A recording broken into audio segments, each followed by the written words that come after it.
All right. Good afternoon, Katia. Thank you so much for taking the time to be on Uncover with Dale. I want to introduce you to Lori, my co-host today. She's going to be helping us navigate this podcast today. So we'll just, be relaxed and have a fun time today. So Okay, uh, thank you. yeah, it's awesome. Thank you so much. Really appreciate it. I know you're busy. Before we dive into your work with the program, helping veterans with their mental health and more, would you mind kind of just giving us a little bit of background on your military career? You were in the Army, correct? Yeah, I was. So Yeah. I went to the University of Missouri. I'm from Kansas City, Missouri, so went to Mizzou for college. Did the ROTC program there. So I graduated and commissioned in May of 2020. So we were like the first COVID class. It was a very odd time.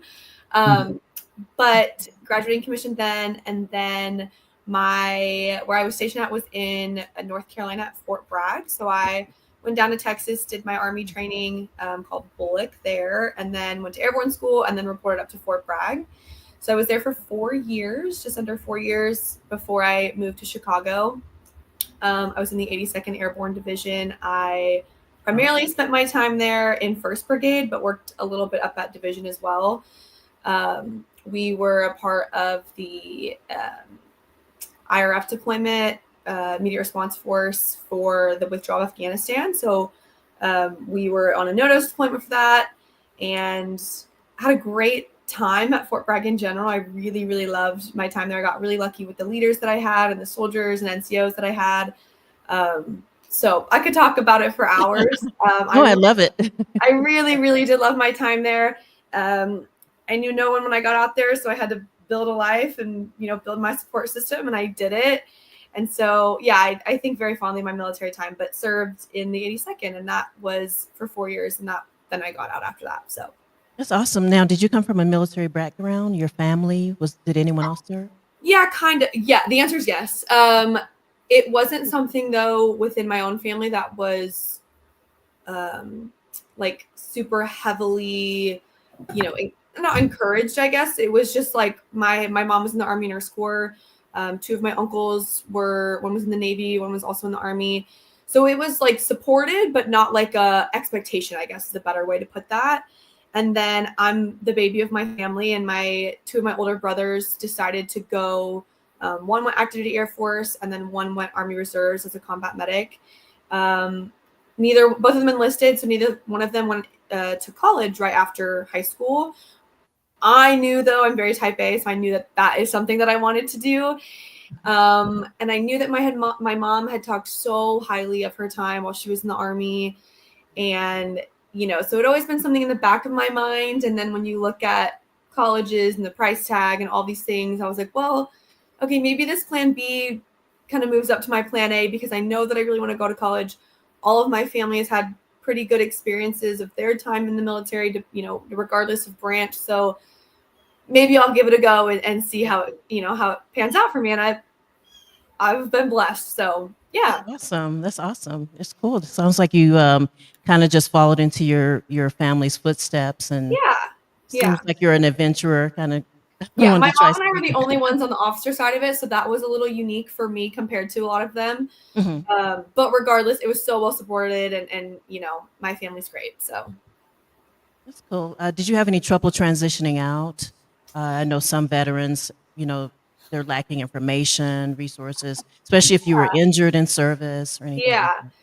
Um, Great question. I think that. I like kind of somewhere in the middle. I think, you're never really taught how to get out of the military, if we're being honest, right?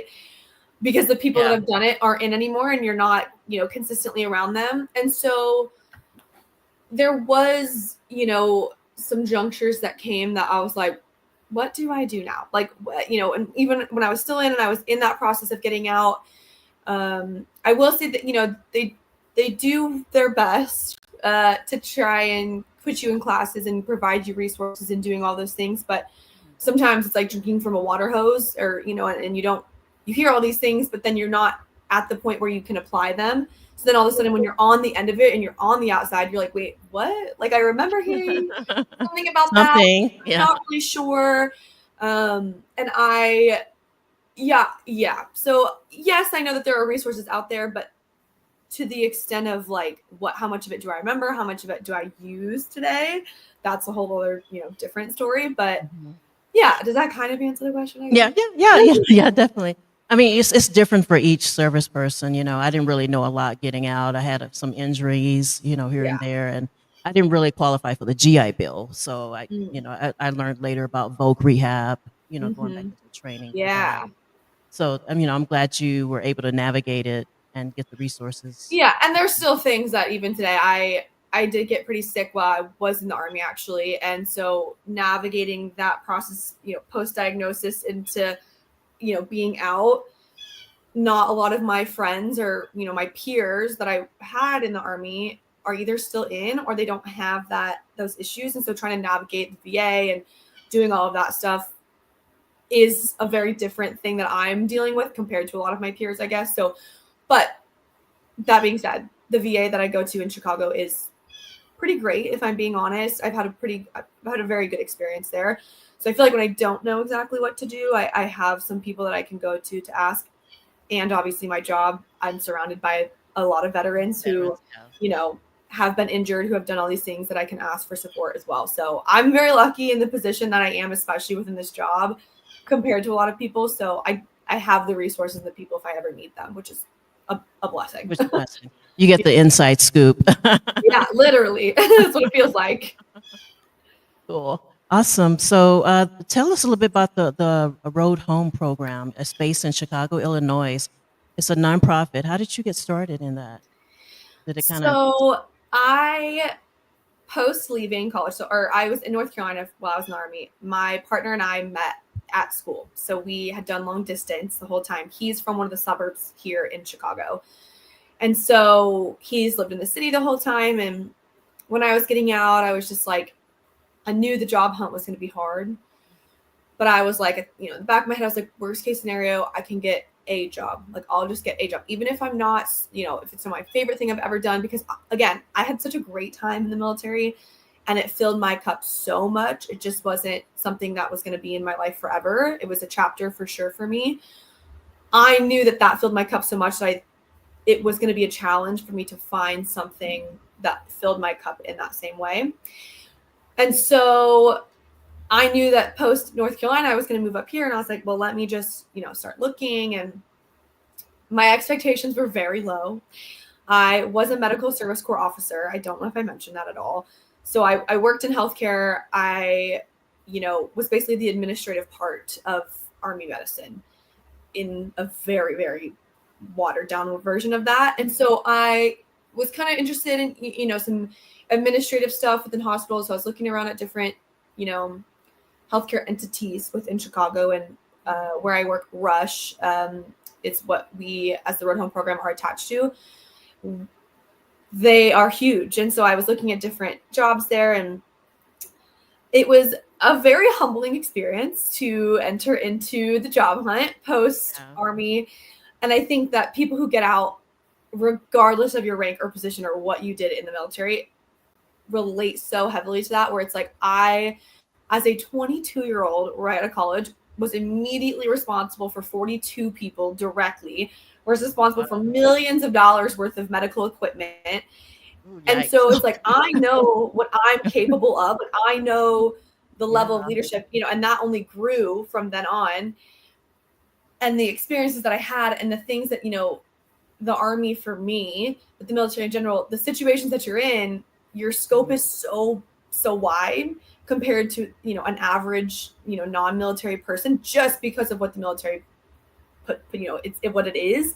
Right. So like, I know that I'm capable to do these jobs. I do have my bachelor's. That's the highest level of education that I have, but I'm like, I'm applying for all these jobs and I'm just getting closed door after closed door after closed door, or no, no, no, no. And I was like, why? Like, I know that I can do I, this. Like, I'm so yeah. qualified for these The jobs. civilian sector doesn't know how to Yeah. translate your Correct. military Exactly. experience. No, and again, I'm so blessed to have the network that I made. I fought really hard to get the network and the connections that I did have in North Carolina.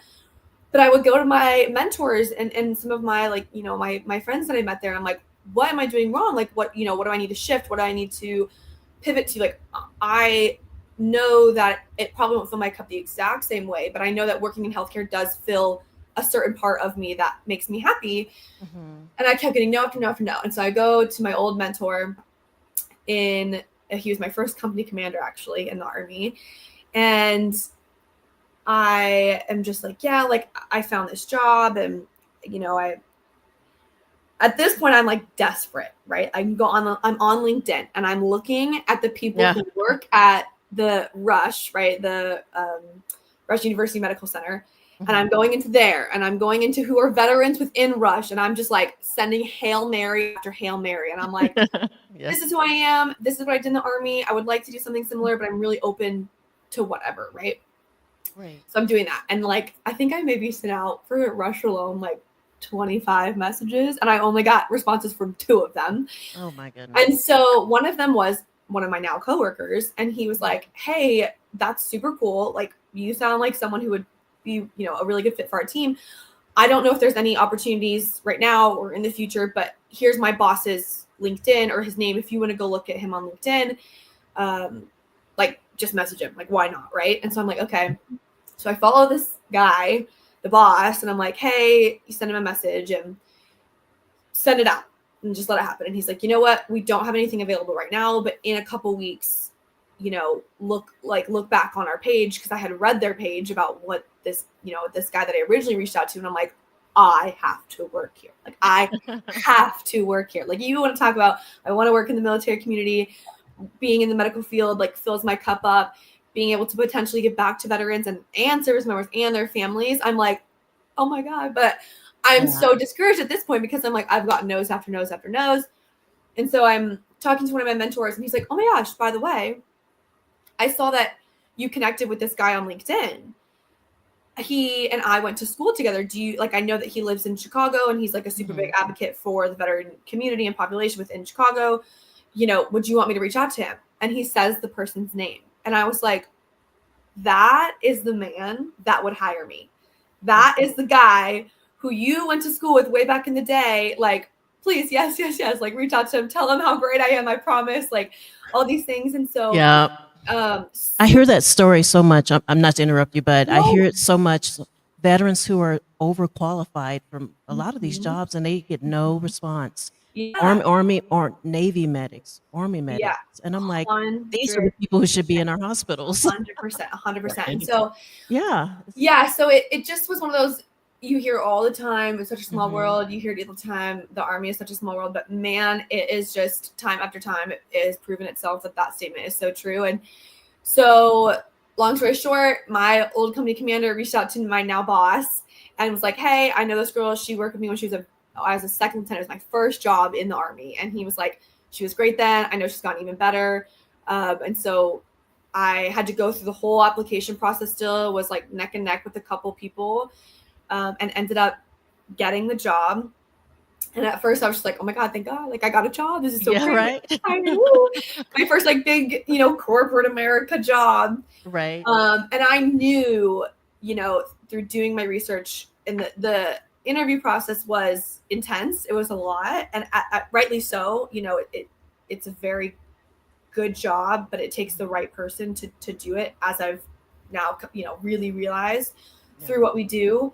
But I thought this program was great, reading about it online, and then getting here and seeing the great work that we do, and seeing my coworkers and all the staff that we have, and how passionate and almost desperate we are to reach more veterans and to get more service members into our door is just crazy. So that's a very long-winded way to say, though, I had no idea what I was doing, post-Army, and I had all these expectations of what type of job that I wanted, and then I kept getting no's, and I was like, okay, I'll just settle for something. And then I just shot a Hail Mary out to just a veteran working at one of the hospitals I was interested at, and then it snowballed into this connection. It is. And so many people told me that, truthfully, so many people were like, you can apply for these jobs, but you got to get a network in. You got to go to these events. You got to go and just put your name out there, no matter how uncomfortable it is, or no matter how overqualified or underqualified, because sometimes organizations really do value your military experience, and they do put that,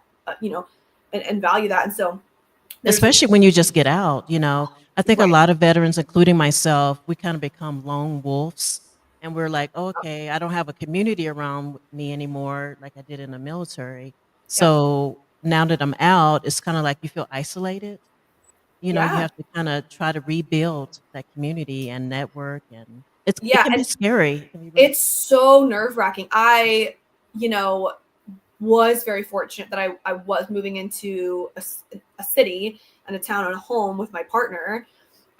We were dating at the time. Now we're engaged, but Oh, like, congratulations. thanks. I'm so excited.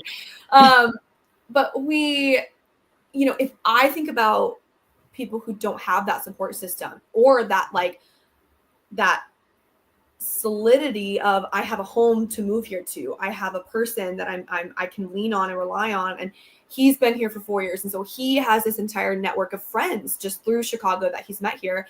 And if I didn't have that transition would have been Much night and harder. day different, Yeah. night and day different. And I think about the people who want, I guess I'll speak for myself in North Carolina, but who want to get out of North Carolina because they want to go back, maybe back home or somewhere else. It's like, I can't even comprehend how they could get their, foot underneath of themselves to really go.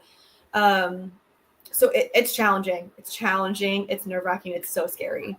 I think that's one of the biggest complaints I hear is the transition coming out of the Mhm. military and going into public life. I am not a veteran. I'm a veteran advocate, but I work with veterans all over. So that is one of the bigger things that we continuously hear.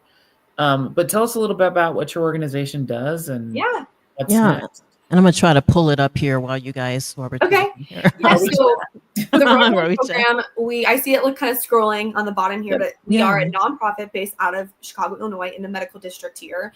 And we do mental health care for veterans, service members. So that's National Guard, active duty, or reserves, and their families, which really does set us apart from a lot of other organizations. And we do it all at no cost, which is phenomenal. So I'll try and do like the down and dirty version as much as possible, but we do offer services in person and virtually. So for the in-person stuff, we drive people, however means of transportation from all over the world. We've had people from Puerto Rico, from Alaska, Hawaii, from Germany. No matter where you are at in the world, if you apply and refer into our program and want to get care here, and you do the intake process and all these things, we will get you to Chicago. Like, we will do that. So we fly people in from all over. Yep, there it is. That's our Yay. website. It's working. So we fly people in from all over, and we do have two different parts of what we offer, right? So we have an outpatient program for Illinois and Indiana residents. So if you live in those two states, you can do our regular outpatient.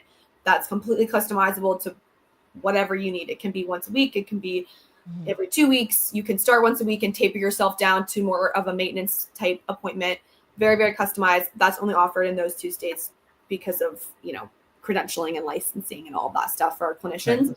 Okay. And the other thing, which is like our bread and butter of our program, is called the Accelerated Treatment Program there. So on the left-hand side or right-hand side, depending on what Green I'm on. Yeah. So what that is it's a 2-week program. It takes about 6 to 9 months of therapy and condenses it down into 2 weeks. Wow. So the analogy and kind of that I've heard that really stuck with me and kind of the why, right? Because it is intensive, right? It's a very accelerated treatment program. But one way that once I started working here that I heard it and I was like, oh my gosh, that makes sense to me at least, is if you break your arm, is a doctor going to put you in a cast once or twice a month for a year? Or is a doctor going to put you in a cast every single day for 2 weeks and then get you better and get you out the door, right? Right. So I think when you kind of think about it like that, it's the exact same approach as a broken bone to mental health care, And so when you come in person, we offer a bunch of different things, but we are considered an outpatient program. So we have an entire clinic, a whole floor dedicated to our space, but we actually have a guest house that's about just under a mile away. We shuttle people to and from the clinic and the guest house. A lot of people end up walking if they want to, but we have a guest house. They have their own private room, their own private bathroom, own private kitchenette, their little living room space. There is a common area too for all of the veterans on our floor that we reserve to hang out as well. And they come to Chicago. There's a bunch of different modalities. I'm sure it's in there in our website, but I can send you guys to all of our flyers and one pagers and all that stuff. But we have a bunch of different modalities, right? So we have like acupuncture, we have art therapy, we have mindfulness, we have emotion communication regulation skills, all of these different modalities. We have a chaplain, and he was in the special forces in the Army, and he's now a chaplain, which is very unique to our program. Oh, wow. Who focuses on moral injury and assists with anything spiritual that someone needs. All of that is available for our in-person option, and that program is kind of split up. And what that looks like though is from 7:30 to 8 a.m. in the morning until 4 p.m. in the afternoon. They're in our clinic and they're doing their work. But what is great about the in-person option is that these guys will come in, and they'll fly in on Sunday and Monday morning. Everyone's kind of sitting there. They're so nervous. They're so uncomfortable because this potentially is the first time that any of these people have talked about their issues. Yeah. And they're kind of like staring at each other like, what? What do I do? Yeah. What do I do? And then because they have all these evenings free, they can go out to the city and do whatever they want. They can hang out in the guest house, in the common area. They can go. We do provide food, right? So we provide their transportation, the coordination cost of it, the lodging, and that guest house, the food. We do provide 3 meals a day. But a lot of people come to Chicago and they're like, I want to go get some deep dish pizza. I want to get hot dog. Oh yeah, you got to get some pizza. You got to get some. And so they have that opportunity though to go do that after 4 p.m. every single weekday, and then on the weekends, they're free to go explore the city, to go hang out with their cohort members, and it's great. Yeah. It's such a that way they don't feel like a prisoner. They still have their freedom, and they're getting treatment at the same time. We don't take their phones. We truly are an outpatient program, and it does allow them the opportunity to kind of come into this bubble. We call it the little road home bubble. But they still have that lifeline to their back home life. But we do everything we can to make our clinic as cozy and nice and warm and welcoming as possible. The design of our clinic is so intentional. It's not a sterile white wall space. Yeah. It's very warm and welcoming, just very intentional. And so that's what our in-person option is. How that looks throughout the year, because I do feel like this is important, is we rotate between 2 different, what we call cohorts, 2 different groups. Each cohort is 2 week long, and one of them is our combat cohort, and then one of them is our military sexual trauma cohort. So we're, one of the very few programs that is unique. Yeah. That has they have an entire group dedicated just for MST, because unfortunately it does happen, right? So throughout the year, we're flip-flopping between those. So we'll have 2 weeks of combat, 2 weeks of MST, 2 weeks of combat, 2 weeks of MST, and we do that throughout the whole year. I love it. In 2024, it was the first time. Yeah, these are all the services. That's, I think, for outpatient services, if I'm not correct, and then the in-person down there. But for the in-person, that's what we rotate between a year round. We do in 2025, we're having 2 what we're calling specialty cohorts.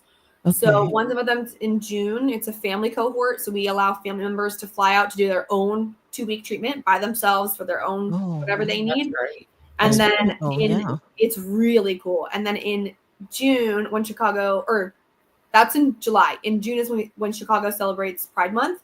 So we created a LGBTQIA Pride cohort is what we're calling it. So if anyone self-identifies within that community, we felt, we have people from that community in our program all the time, but we wanted to create a space for them if that would make them, if that appeals more to them. And so this is the first time that we're doing that. And so we're really excited about that. And it'll, again, be during Pride Month in Chicago. And Chicago goes hard for Pride Month if you've ever been or know about it. It's a really fun time. So that's our 2 specialty cohorts. And I love it. And you do couples counseling. So that's for our outpatient as well. So that is just for those Illinois and Indiana residents only. Okay. But everything else I just talked about is for that accelerated treatment program. That is also true, what I just said, for the virtual treatment. And so what that looks like, so if they haven't been in direct combat or on a deployment, but they, have other things, a training accident, they've had other entities or circumstances that have existed within their military career or their lives, right? Like some of us have childhood trauma, but we served in the Army or the military, and we want to work on those things. And it made it worse. It could have made it worse. Right. Yeah. So you can go get help through our virtual program if that is something that appeals to you more. And our virtual program also, what makes that really special is that is what is available for all of our family members. So if you are a family member, and we let that term be really, really loose, we we don't need it to be your spouse. We don't need it to be your direct, dependent. It can be your neighbor that's been your neighbor for 20 years. It's raised community support. Right? Yeah. You consider your family. If they are associated with a veteran, they can come to our program through that virtual option. And what they'll get is that accelerated treatment program consists of 10 sessions with a individual or 10 individual therapy sessions with their own clinician. So it's completely separate from their veteran. They just have to have that association. I also think it's important to say that family member, their trauma that they want to get help with does not need to be related or connected to their veteran or that veteran's military service. So if a partner has been through a really traumatic experience, they've been through their own traumatic birth, if they've been, again, through their own childhood trauma, they can go get help through our virtual program and get all of those sessions one-on-one with the clinician, which is just great.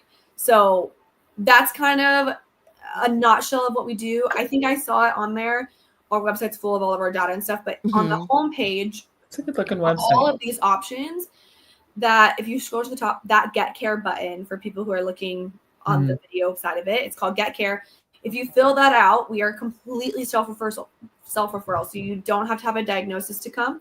You don't have to have a letter from your therapist, from a primary care provider, nothing. You don't have to have anything. If you are a veteran, you served one day in the military as well. That's kind of a difference that sets us apart from the VA. Other programs, other programs, regardless of your discharge status. So if you have anything other than honorable, you can still apply for our program. Really? Now that is rare. Wow. That is rare. Because unfortunately, people have DUIs. People have, they've used a substance, and it contributes to their behavior. It contributes, and it's a lot of it. Sometimes it's not their fault. And so a lot of those people are not able to get help because of that discharge status. We can still help them. So all you have to do is literally go onto this website, fill out your name, your contact information. I think it's like your preference of how you want to get contacted. And within 48 to 72 hours, someone from our intake team, we have an entire team dedicated to just this, will contact you within 48 to 72 business hours. And then that will start your process. And we will do an intake with you. That's awesome. We will do the intake process is I don't want to say it's like so intense, right? But it's also like very intentional. So when we do that, our intake team is going to kind of ask questions to see what part, one, I guess, is our program a good fit for you? Let's be honest, right? If our program's not a good fit for you, do we know something within your community that would be better for you? Do we know another organization that we think would fit better for you? Yeah. Is there a waiting list or, sorry, I mean. Yeah, no. So there isn't, I think wait list maybe is the wrong term. Or not wait list, but I don't know. But a waiting period. Waiting period. So from, again, that 48 to 72 hours, someone will contact you. Once you do that, you will start scheduling those intake sessions. Through those. Then if, we're like, Road Home is a good fit for you, where within our program is a good fit for you? Are you a family member? Okay, virtual option or that one specialty cohort in the summertime. Are you, if you are an MST survivor, we want you to be in an MST cohort versus a combat cohort, right? We're going to slot you with a clinician that we think is a better fit for you, and so on and so forth. So through that, right, that's happening. From the moment, though, that you click Get Care on that button to our in-person, you're looking anywhere between like 2.5 to 3 months wait. And that depends on your schedule. That depends on how quickly you get through those intake questions and like sessions with our team. But this is wonderful. Wow. In general, it's 2.5 to 3 months. When they do the first intake and then they're waiting that 2.5 to 3 months, is there counseling in the middle there? We can They're coming to you for a reason. Yeah, we can do that. So if that is something that is kind of like a red flag that's popping off, like, oh my gosh, we think that this person might need help. If they're able, we might put them in our outpatient program in the meantime. If not, for virtual, but if not, we're very networked. We have a pretty decent spider web within the communities. We also, our biggest donor is Wounded Warrior Project. So we're a home program. So if there's Wounded Warrior Project, there's one of their biggest entities is called Warrior Care Network. The Road Home program is one of 4 of those. Okay. So we will connect them, we through all 4 of our academic medical centers, we will able to find a resource somewhere to get that person help if that 2-month or 3-month wait is too long. Now, that intake process isn't just a one-day thing. So, really there may be only it's going to be like you click care. Okay, maybe a week later you have your first intake appointment. Okay, then maybe a week later you have your next intake, and then the week later you have your final one. Okay, we got your start date. Now from your start date, in between then and there, it's all of the logistics of the travel, of the coordination and payment of that, to get you to Chicago, and then you're planning with your at-home life to make sure you can get to that. So it's not just like they click get care and then it's cold turkey and then all of a sudden they're here. It is like throughout that time, we are communicating to that person. And if they need a little bit more help and a little bit more resources, we will make sure that we do either something internal or a warm handoff in the interim before they're at our program. Okay. So what are some of your statistics? Like, what is I went through your program, but it didn't help me. So how many do you find that our program doesn't work for? Yeah. So there's so much data. I could talk about it for. I know there's probably tons and tons. But just on average, like how many people are going through the program versus the success rate? So because we are an accelerated treatment program, our dropout rate is significantly lower than the typical, right? Because again, think about how if you're doing it once a month for 12 months, right? You're getting that 10 to 12 sessions in that time. Oh, something comes up on the one day that you had it scheduled. Oh, shoot. Okay. And then we have to pivot another month later. Because ours is so condensed down, I think our completion rate is like a 95%. And the people that are dropping out, it's very rarely for any other reason than like a health or a family emergency or things like that. Because again, by the time they're coming here, they're ready to do the work. They're ready to be there. It's so difficult and it's so intense, but they're there and they're doing it. I think another important statistic that's one of my favorites is I think it's like 98% of veterans through our entire catalog of data and research would recommend our program to another veteran. Which the word of mouth, yeah. That exactly right. It's like you can look at the stats of the treatments and all these things, and it's like, well, and that exists on our website. Our research, we have an entire team of just research dedicated to constantly improving and not staying stagnant in what we're doing, right? I think it was like 8 years ago or something. The old model was a 3-week program that we had. And because of COVID, we had to kind of pivot, and we realized that, okay, we're going to try to condense it because we can't keep people here that long. In our 2-week model, what we realized is we were seeing the exact same results. Okay, great. Let's change it to a 2-week program so we can get more people in here throughout the year, right? So it's things like that, is that we're never settling. Like we are always trying to do something that works best. But to have a veteran recommend it to a friend is like, what better statistic could you ask for, right? Like, no, I agree. That is what matters. So how many go ahead, are coming through your program every year? And actually I'm going to say just the 2-week program because you have so many different ones, but I just looked this up, so I made sure I had some data for you guys. In 2024, we had over 1,200 people through the program. Oh, wow. Incredible. How many in each cohort? Great question. So that has also pivoted, right? We've expanded slowly but surely. Right now, it's 18 per cohort. So 18 combat, flip it, 18 MST. And what that looks like too, because we want to make the biggest impact that we possibly can as well, is our clinic is actually a mirror image of each other. So we take those 18 people and we split them up even further into their combat experiences and things that they've experienced, that these 9 people, maybe they haven't gone through the exact same thing, but they've gone through almost the exact same thing. And so while in these group sessions with these 9 people, they're able to relate to these, all these experiences. And then these 9 people have gone through a combat experience, but it's different than this side's, right? And so we are pairing them as much as we possibly can so that that camaraderie can really get built and has a lot of depth within each side, and then within each cohort in general. So I love it. Now, I do have a quick question. The podcast right before yours, I interviewed a gentleman who was recently exonerated. He was in prison wrongfully for 40-something years.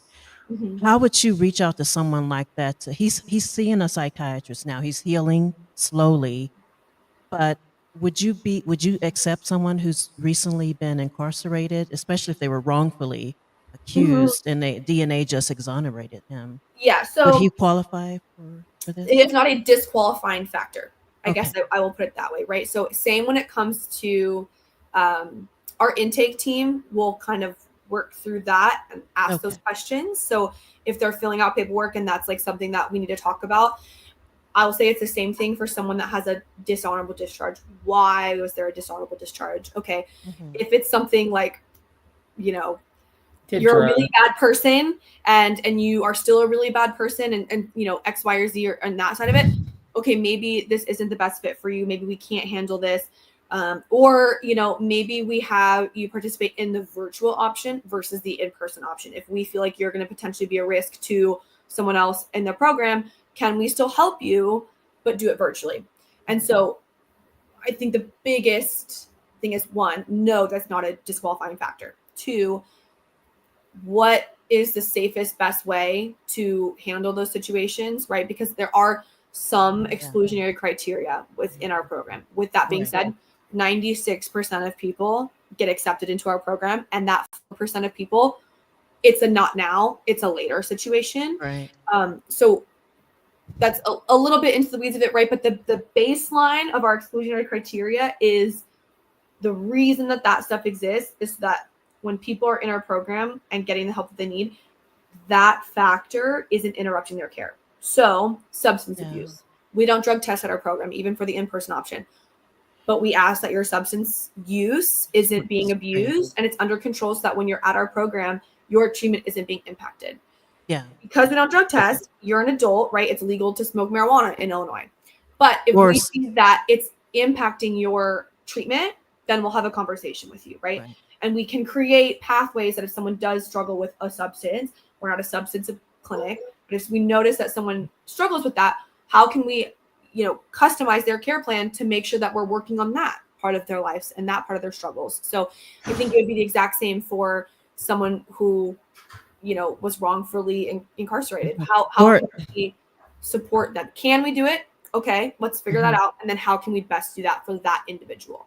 And not only that, the VA, I know they're doing research, a lot of that's, I'm not quoting medicine, but they're microdosing mushrooms now to treat PTSD symptoms and all this stuff, THC and all that. So that's great that you're open because there is a large veteran population in prison, whether it's because of TBIs or being wrongfully accused or whatever. But, I think it does play a role. Yeah, and we're currently to that point, I guess.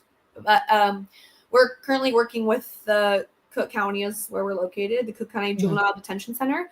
We go there once a month to talk to that group of people. Whoever wants to come to our little meetings where we talk about the Road Home program, so that when they are at a point where they can come to our program, then they know about us and they can come get that help. Yeah, this is great. I mean, I've never heard of an organization being so well. You have limited restrictions. You're so open to everyone. 100%. I mean, right? Like we do pre and post 9/11, regardless of discharge status. There's such few exclusionary criteria that once I got this job, I was like, okay, signed, sealed, delivered. I'm yours. I work here. What's the catch? What's the too good to be true reality of the situation? And they looked at me and they were like, that's it. Like it is just that good. And I don't even know if I said this, my gosh, at the end of it, but I'm one of 4 outreach coordinators. So what we do, there's 4 of us, and then a senior outreach coordinator. We're responsible for going into the communities within the entire country, just the 4 of us, to go reach as many entities and communities and pockets of people that we possibly can to spread the word, because this program is so good. And do we wish maybe our wait time wasn't 2.5 to 3 months long? Yeah. Are we working our way to try and get that wait time even down? Yes. But also, is that pretty good for the standard that is mental health care right now? Right? Yeah, it's good, but we want to strive to get that better. But that's what my part of this puzzle is, to go out into communities, and I'm working really hard to go back to active duty. I would just fought really hard to go back to Fort Bragg to tell all my old soldiers, through that deployment that I went on with them, that, hey, I think you should maybe check this out. If you don't want to do it now, I get it.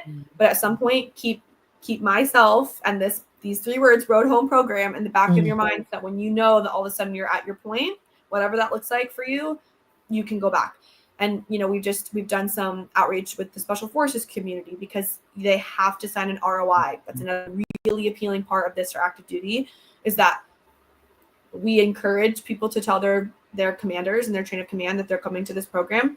It's not a requirement though, and they can come on their leave. They can do these things and it really appeals to that side of the community where they're like, I have gone through these things. I want to get help, but I don't want it to be on my record. Okay, great. Come to our program. We'll get you the help. You'll leave with every single piece of documentation that you could possibly need to keep in your pockets, that, especially for this Special Forces community, when they're out in 20 years and they're trying to backlog all of the broken bones and the mental health things, they have this paperwork already ready for them. So you don't report directly to the VA what they're anything. They have to. And that would be a concern of many, because, you guys know, veterans don't always want to go through the VA. No, they don't. Yeah, they've heard stories. We work with the VAs and vet centers across the country, because a lot of times clinicians will be like, you know what? We can help you to a certain extent, but we think that this program would be a great fit for you. And so we do work with vet centers and VAs across the country. But at the end of the day, what we offer is just different. It's just different than what they have. And so we will not release any information until the veteran service member or a family member allows and signs that release of information to give us permission to do that. So yeah, a lot of people are in fear of their career. It's being, there's still a stigma on mental health, and I'm like, there is. I think everyone needs a counselor. I have one. I'm thinking I need to sign up myself. Like, can I use Dale as my person? I was gonna say that. No. My family's gone, so it's like, I work with veterans every day, so it's true. And I think we, especially for active duty, right? It's not a career ender; it's a career extender, right? Like, does having mental health kick you out of the military? No, but does compounded mental health that spirals and spirals and spirals until you're at a breaking point, could that potentially, have a negative effect on your career? Yeah. So why don't we nip it in the bud, right? Treat it, get you better. And we use such intense evidence-based treatment. We use CBT and unified protocol at the Road Home program. Oh, I've had CBT. That's great. I love the point of us, especially when you put it in that 2-week format, it's to get you in the door. It's to fix you and give you the tools necessary to go handle what you've been through, and have the tools to deal with what life is going to throw you next, because no one can control that. And then get you out the door to go live your life, right? Like, we're not here to keep you in a constant maintenance level of therapy. If you need that, great. But that's not necessarily our goal with the evidence-based treatment that we use. We want to get you in, get you well, catch you up, get you well, and then get you back out the door so you can live your life, whatever that looks like, Yes, I love it. And I could tell you're so passionate about what you're doing, which is really rare to see. Besides you, Lori.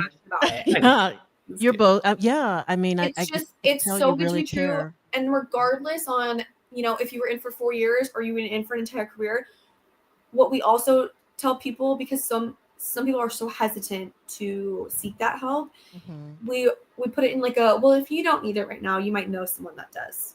If you don't need it right now, maybe in 5 years you will, because you just don't know what your life is, what it's going to be like.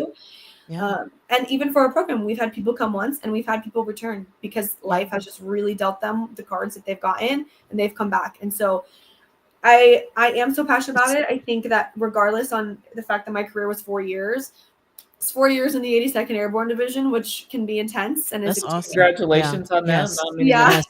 Yes. And thank you for your service. Yes. Oh, thank you. Amazing. Yeah. I think sometimes I can get can belittle my own career sometimes. And it's like, well, no, I still networked. I still met all these people. I influenced people's lives. They influenced mine. And we all went through something really aggressively traumatic through that deployment. And even if people didn't do it, you know, being in the military in a lot of cases can take a toll on your mental health. And so it's like, why not? And if that is, you know, I think to kind of circle back to how we started this conversation and how I got this job, right? I know so many of my mentors that got out that I was asking advice for. This job wasn't their first job post-service, right? I'm so lucky that I have fallen into a community that is something that opens their arms to me, like with my military service, and who gets me. It's that sense of camaraderie within my own workforce that so many people don't have right when they get out. And so many no people, support. there's no support. They feel so lost. They you know, even if they don't leave that military community, but they're not in the military, they still have this corporate job. It's like, how do I find my value and my purpose? And so I feel like it has been, that transition in my life has been pretty seamless in the sense of they are two very, very different jobs, and my responsibilities are very, very different between what I was doing as a medical service co-officer and what I'm doing now as an outreach coordinator. But at the baseline of it, I'm there as the bridge to get people help. That's all it is, right? Whether that was one of my soldiers in my infantry battalion needing to go get a doctor's appointment, okay, come to me and I'll help you. Whether that's a veteran that's never seeked mental health care in their entire lives, that hear my story, or one of my coworkers, or just read about our program, okay, come, let me help you, and I'll get you to the clinician that you need to go to. And so that aspect of it, I just feel so like on fire that is how lucky I am. And so it's like, I cannot take this job for granted. I will never take this job for granted. Whether I'm here for 2 years, 10 years, no matter what it is, I just feel so lucky to be able to go out and get people the help that they need. So, and you're helping it, and you're doing it. You're definitely doing it. This has just been such amazing interview. I mean, I want to definitely interview you again. Yeah, I would love you have to. I mean, this program is wonderful. We're definitely going to put this out on social media. Yeah. Is there anything, we're coming to the end of the interview. Is there anything you would like to share with any veterans that are watching right now? Just, you know, something that's on your heart. Yeah, I think it just, you know, I kind of sprinkled it in throughout it, right? But like, whether you need it now or you need it in a couple years from now, or you are listening to this and you're like, I know someone right now that would benefit from that program, just keep us in the back of your head. That is how we're able to do what we do, is by spreading the word. And so, you know, mental health, I think the stereotype and the taboo-ness of it is decreasing, but it does still exist. And so I think it's just a matter of understanding that you're literally not alone in that. Like, you're not alone in your struggles, and people can be shocked by their shared experiences sometimes. I think that they don't realize their shared experiences, and this program is designed to get you better. So I think that is what it would be, to just keep this program in the back of your head and share it with people, so that at the end of the day, we can just get people the help that they need. And it's okay to need the help. Yes. And one final thought too, as far as donations. I know you're a nonprofit, you're probably a 501c, so you depend on donations, and I do see some links on your website here. So if anyone's interested in supporting the cause here of the Road Home program, they can let's see, I think is there a donation button here, or would they just call on the tab? But if they're interested in it, they can also shoot a message, and we can connect them to the philanthropy team who helps us kind of bridge that gap. Okay, and you can follow you on social media, Facebook, X, Instagram. Definitely keep an eye on the social media, because we're with the outreach team, we're constantly traveling. So like, just yesterday I was in Milwaukee. Later this year, me and one of my coworkers are going to Pennsylvania. Another two of us are going to Arizona. We've been to Hawaii. We've been all over. We just went to Hawaii a couple months ago. We missed Colorado, because, like, you know, that's where Dale we and just I went to are. Colorado. I know, right? We were just in Colorado. You didn't call us. I know. If we come back, which I'm hoping we will come back to Colorado, yes, I will reach out and let you guys know for sure. Yeah, this is wonderful. Thank you so much, Of Katia. course. And did I pronounce it right, or did You I? did. It's Oh, Katia. Yeah. awesome. Yay, Katia. Thank you so much for your time. I know Of you're course. busy, Lori, and I really appreciate this. We're Oh, definitely thanks, going to have Katie. you back on the show. It's just, feel free to reach out with any questions, but this has Yeah. been great. If Thank you anyone's so reaching out, much. you're welcome. Anyone that's listening, this is Changing Lives, the Road Home program for veterans. No one is disqualified. Definitely reach out, go to their website so they can help you with whatever you're battling. I'm sure they can definitely give you the resources that's needed. So thank you again. You All have a right. wonderful day. You too. Thank Thank Yeah, you. thank you. you. You take care. Thank you.